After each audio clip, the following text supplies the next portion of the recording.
का रवा कबो पड़े खातिर नीचे बैठल बानी। पूरा तरह से तैयार होके आधा घंटा के भीतर नींद आवे लागेला। राउर पलक भारी लागत बा, आ रौरा बस सुते के मन करेला, भल ही पढ़ाई के जरूरत होखे। चिंता मत करी, रौरा अकेले नईखी, बहुत लोग के एकर अनुभव होला। बाकी पढ़ाई करत घरी जागल रह के काम पूरा करे खातिर का कर सकेनी। आज के वीडियो में हमनी के 5 गो टिप्स शेयर करब जा जवन पढ़ाई के दौरान जागल रहे में मदद करी। आई शुरुआत कइल जाव।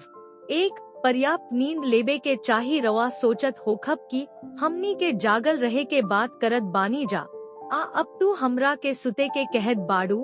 काहे कि अगर रौरा नींद ना आवे त रौरा फोकस, एकाग्रता आ याददाश्त कमजोर होखे लागेला। त नियमित नींद के कार्यक्रम बनाई। अवूरी कम से कम 6 घंटा के नींद के लक्ष्य राखी। हर दिन एके समय पर सुते के ध्यान राखी, जैसे कि रात के 10 बजे से सवेरे 4 बजे ले दो।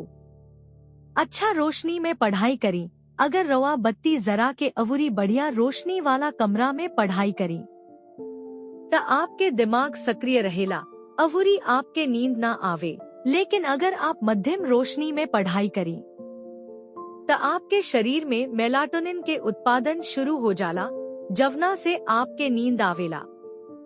3. बिस्तर पर पढ़ाई मत करी। एकर कारण बा कि बिस्तर पर आपके शरीर बहुत आरामदायक होखे लागेला, जवना से आप आलसी हो जानी। राउर फोकस पढ़ाई से सुते पर आ जाला, आ रौरा पता चले से पहले रौरा नींदा गल बानी। 4. पानी पी के हल्का खाई। नियमित रूप से पानी पिए से आपके दिमाग में ऑक्सीजन के बहाव बनल रहेला, जवना से आपके जागल अवूरी ध्यान केंद्रित रहे में मदद मिलेला। फल अवूरी सूखा फल जैसन हल्का खाद्य पदार्थ खइला से आपके दिमाग अवूरी शरीर ऊर्जावान रहेला, जवना से आपके दिमाग सक्रिय रहेला। 5. चूइंग गम्स इस्तेमाल करी। चूइंग गम आपके दिमाग के वो हिस्सा के सक्रिय राखेला जवन की याददाश्त के संग्रहण करेला, जवना के हिप्पोकैम्पस कहल जाला। ऐसे दिमाग सतर्क रहेला, अवूरी आपके नींद ना आवे। इहो याद राखी कि रौरा पढ़ाई के बीच में हर 1 घंटा बैठला के बाद 10 से 15 मिनट के पैदल यात्रा करी। ऐसे आपके शरीर अवूरी दिमाग में खून के संचार में सुधार होखेला, अवूरी आपके सक्रिय अवूरी जागल रहे में मदद मिलेला। अगर रवा सभे के ई वीडियो अच्छा लागल त लाइक शेयर आ हमनी के चैनल मेडविकी के सब्सक्राइब जरूर करी।